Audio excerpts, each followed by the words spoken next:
al canal de la Academia DINAE.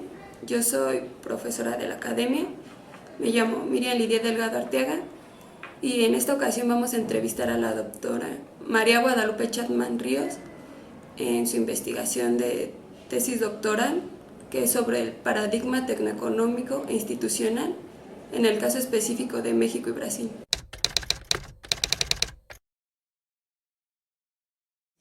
Mi tesis se llama Nuevo Paradigma Tecnoeconómico e Institucional y es el caso comparativo de 3 países dentro del nuevo paradigma.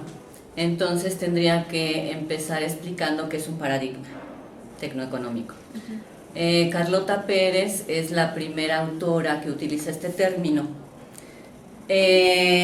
traslapando el término que utiliza Kuhn en su libro de Revoluciones Científicas, donde define paradigma como dentro de la ciencia normal y de las ciencias físicas o naturales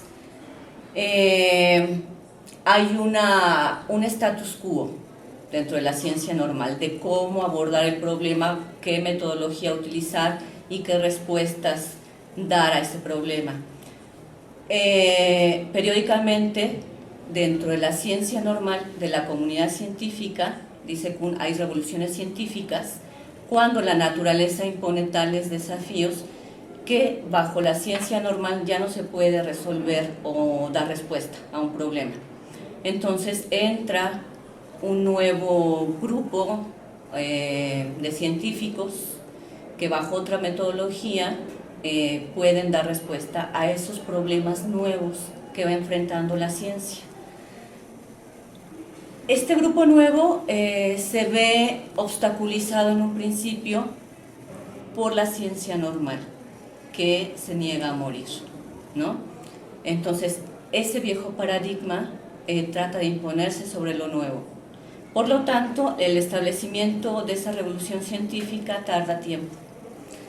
Tarda tiempo hasta que logra el consenso de la comunidad científica al ver que es operativo y es viable para las cosas nuevas que están sucediendo. Entonces Carlota Pérez lo que hace es que traslapa ese término a la economía y ella habla de un paradigma tecnoeconómico un paradigma tecnoeconómico lo asocia a un ciclo largo del capitalismo, un ciclo largo de una fase, de una etapa del capitalismo. Inicia siempre con una revolución tecnológica. Entonces, la forma que se define la revolución tecnológica es como la innovación, una constelación de innovaciones radicales que no tienen nada que ver con las innovaciones incrementales dentro de un proceso productivo, por ejemplo, sino que permean toda una época. ¿Por qué son revoluciones? Porque esos cambios tecnológicos están destinados a reestructurar, rejuvenecer o modernizar toda la planta productiva. Pero no solamente la planta productiva, sino todos los circuitos del proceso global del capital, ¿no? Tanto la esfera de la producción como la esfera de la circulación. Así como Kuhn hablaba del paradigma de las revoluciones científicas, Carlota Pérez refiere que un nuevo paradigma tarda mucho tiempo en establecerse, porque el viejo paradigma, en este caso, si hablamos de la época actual, el paradigma fordista keynesiano, bajo hábitos mentales tiende a permanecer, a perpetuarse.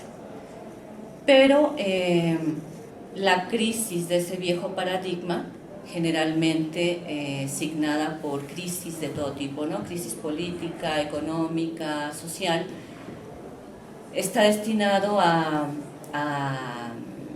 ceder su lugar a lo nuevo.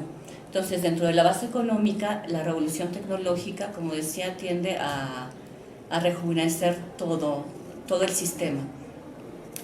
Entonces, le va a llevar mucho tiempo establecerse, ¿no? Mucho tiempo establecerse y luchar con el marco institucional del viejo paradigma para dar solución, en este caso, si estamos hablando de la esfera económica y de la base económica, a la rentabilidad capitalista que se ve mermada ya como un elemento de la fase de madurez del viejo paradigma, ¿no? ¿Qué es lo que hace que se agote? Falta de rentabilidad capitalista. Bueno, entonces el nuevo paradigma no solamente da pie a nuevos productos, nuevas industrias, rejuvenece industrias maduras, pero también está ligado a una nueva distribución, a una nueva forma de comercialización y de financiarización, ¿no? Entonces, el paradigma tiene un sentido común que se va difundiendo de rama industrial a rama industrial, de sector a sector, pero también de país a país. Entonces, generalmente quienes tradicionalmente han sido los líderes de los paradigmas, en donde Carlota Pérez especifica que ha habido 5 revoluciones tecnológicas, ¿no? Son los países centrales. ¿Por qué? Porque los países centrales finalmente basan su capitalismo en la innovación, en sistemas de innovación. Cuando hablamos de sistemas de innovación nos referimos a toda una gama y entramado que permite la innovación permanente. Para los países en desarrollo eso no es así, ¿no? Por eso hablamos también en algún punto de los países de desarrollo tardío que su capitalismo no está basado en la innovación, sino en el aprendizaje. Entonces el paradigma tecnoeconómico tiende a difundirse también a la periferia. Sin embargo, y en ese sentido podemos decir que también da lugar a una nueva división del trabajo. Entonces el establecimiento del nuevo paradigma lleva tiempo para su establecimiento. Carlota Pérez generalmente, bueno, igual que Kondratiev y los proponentes del ciclo largo, dicen que un paradigma puede durar de 50 a 60 años, ¿no? Mientras inicia, eclosiona la revolución tecnológica, se establece, hay una fase de despliegue, un periodo intermedio, un intervalo de inactividad, de suspensión y una fase de despliegue, ¿no? Ese es el modelo heurístico de Carlota Pérez en cuanto al paradigma tecnoeconómico. Entonces, en cuanto a su significado y alcances, pues es muy importante entender cuáles son los elementos que caracterizan cada paradigma tecnoeconómico, porque es el sentido común de toda una época, ¿no? Da un sello específico a una época y donde también, en este sentido, tiene que haber una capacidad de aprendizaje social. La población tiene que aprender a manejar las nuevas tecnologías, a entender el nuevo lenguaje, la nueva forma de relacionarse. Y las relaciones de producción también están basadas en eso. Entonces, en ese sentido, sí es importante entender cuáles son los elementos característicos de cada paradigma.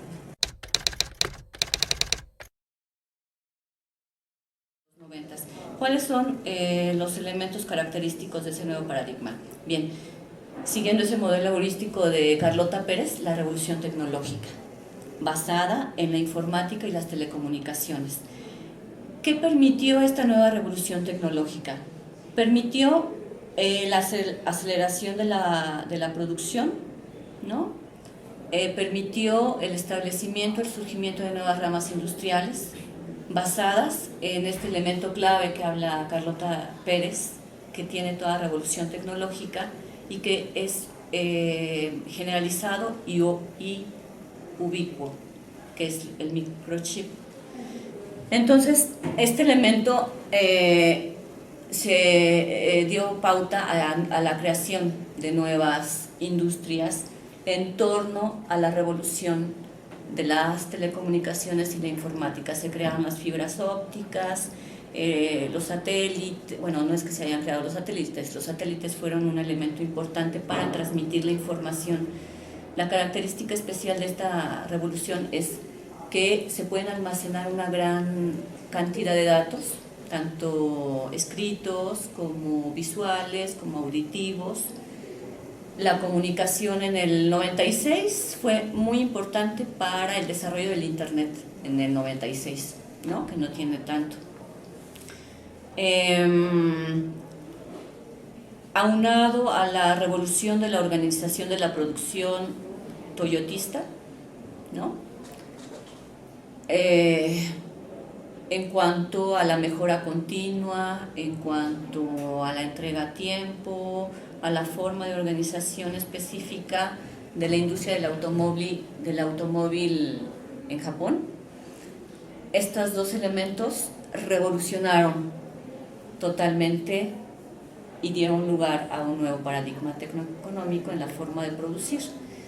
Se rejuveneció industrias maduras como el automóvil, la industria del vestido, del zapato, etc.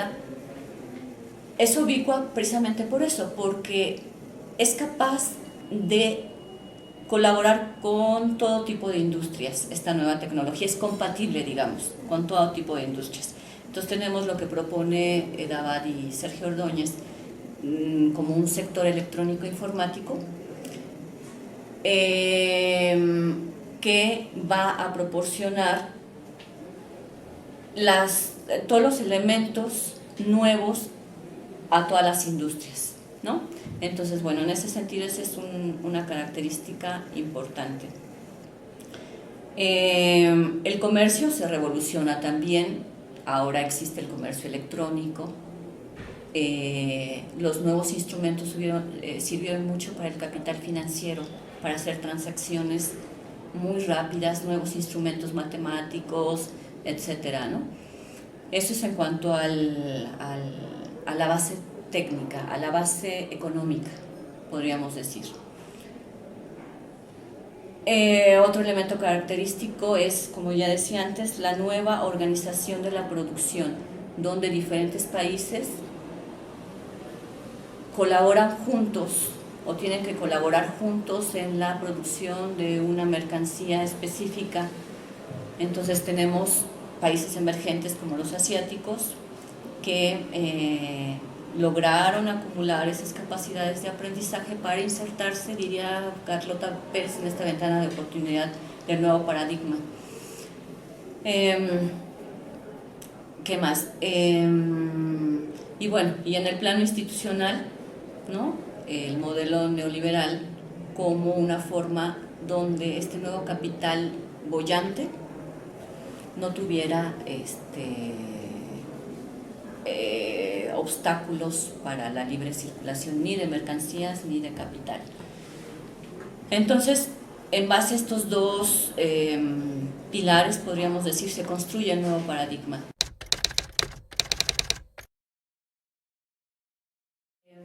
Lo que pasa en México es que está totalmente maniatado. Lo que vemos es una profundización del neoliberalismo que tiende a abarcar todos los aspectos de la vida económica y social, ¿no? Entonces, lo vemos claramente ahora en las noticias, ¿no? El petróleo, que es ¿cuál es el último sitio que queda libre del neoliberalismo? La UNAM. Entonces, cuando hacemos también política tenemos que entender que no podemos solamente confrontar los aspectos coyunturales, sino hay que verlos venir. Entonces ese es algo que se ve venir, hay que estar preparados para lo que ya se va a establecer en determinado momento. Los alimentos es otro aspecto muy importante. México no es un país autosustentable alimentariamente, ha perdido su soberanía alimentaria. Eso es algo muy importante, ¿no? Un país en donde las grandes empresas también han monopolizado los alimentos de una población creciente, bueno, es ya llegar a los rincones más íntimos del ser humano, ¿no? Y creo que se van a seguir profundizando las reformas neoliberales en el país hasta que todo tenga propiedad privada. Y vemos ahora reservas naturales que ya han sido concedidas a privados. Las mineras siguen siendo otro aspecto, ¿no?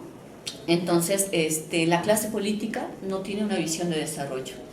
Ha perdido toda noción de desarrollo. Son, digamos, administradores de la riqueza. Son representantes de los poderes económicos y no tienen no tienen poder alguno de decisión por sí mismos. Ahora, ¿cómo puede responder la población? Pues la moneda está en el aire, ¿no? No sabemos cómo pueda desenvolverse todo. En cuanto a Brasil, yo diría que tiene mucho mayor margen de maniobra política, y porque está enlazado no con un país hegemónico como México, sino está vinculado con diferentes áreas geográficas que le permiten negociar, aparte de que es un país líder dentro de la región, ¿no? Tanto económico, tiene muchos problemas estructurales igual que México, pero yo diría que a partir de Lula da Silva, aunque ya parezca un lugar común, se logró esa cohesión social, ¿no? De población, empresarios, Estado, con una visión de desarrollo.